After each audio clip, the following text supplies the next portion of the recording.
আর মাত্র কয়েকদিনের অপেক্ষা, তারপরেই জন্মাষ্টমী।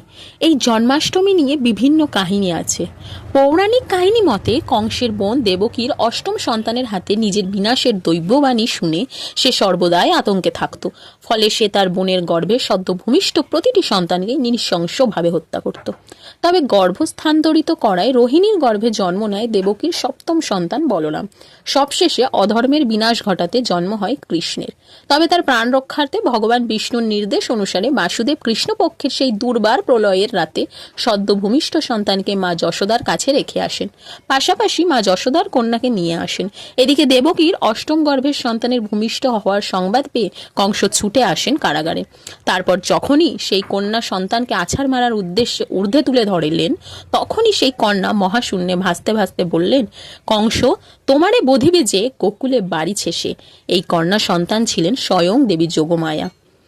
এরপর থেকেই আমাদের সমাজে যে কোনো অন্যায়কারী ও অপশাসককে উদ্দেশ্য করে বলা হয়, তোমারে বধিবে যে গোকুলে বাড়ি ছেসে।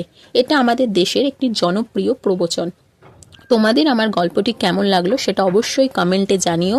সাথে সাথে আমার ভিডিওটা ভালো লাগলে একটা লাইক করে দিও। আমার চ্যানেলটিকে সাবস্ক্রাইব করে পাশে থাকা বেল বাটনটি ক্লিক করে নিও আমার ভিডিও তোমার ফোনে সবার আগে পাওয়ার জন্য।